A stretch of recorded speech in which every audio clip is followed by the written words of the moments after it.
Now most of us, we are, now Divya, can you go this side? Try sitting in Padmasana. Now here, relax toe, back straight, eyes closed. Breathe 6 to 8 times, abdominal breathing.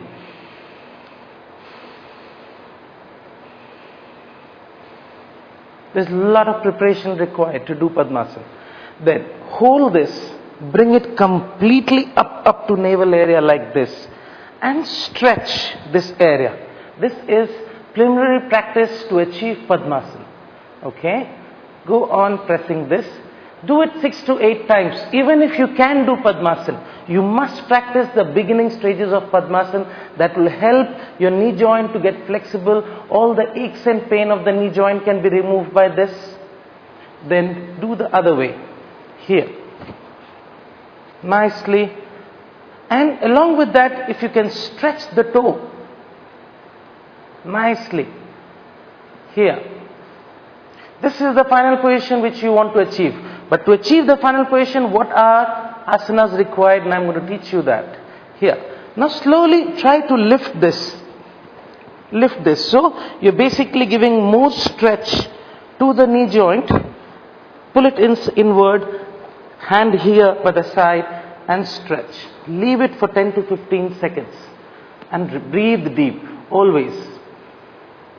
So now the knee joint got here. This movement. Now I'm pushing it further up so that more and more my knee joint gets flexible, my Padmasana gets better.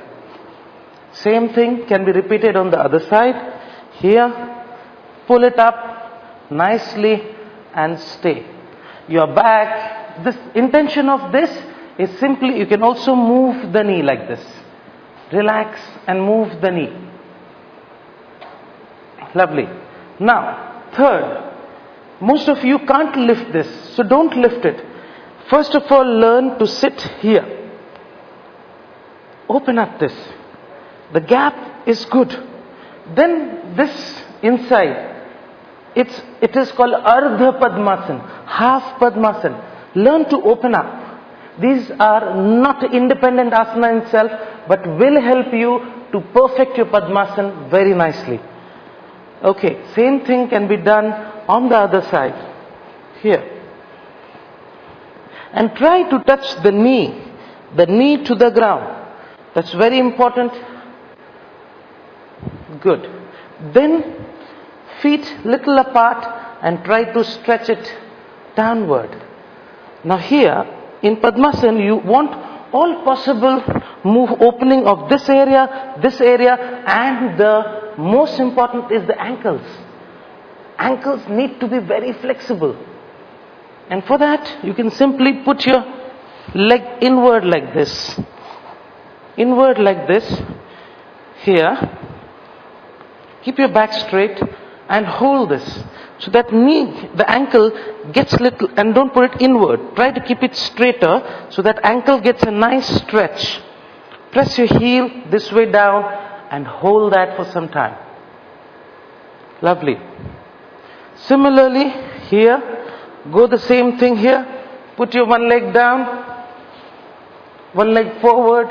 Here, try to keep your knee straight up and toe straight. Here, your leg will end up going inward. Avoid that. If there's any catch, cramp, just loosen it up and then sit here. Lovely. You can see the nice stretch happening, and press this heel and stay there for some time so that slowly your ankles get flexible. Now, once you know that I'm able to make the ankle flexible, my knee joint little flexible, my hip joint flexible by doing this nicely, then when I try my Padmasana, it will be easier. 1. Nicely pulled up. 2. Nicely pulled up. And then try to sit down. Now, this Padmasana will only get better if this hip joint, so always pull it a little up and down. So I want more and more movement to my all joints related to Padmasana, so that my Padmasana day by day gets better. You can put your hand behind and move it 6 to 10 times. Now breathing, pull up and exhale. Now I will go little back more,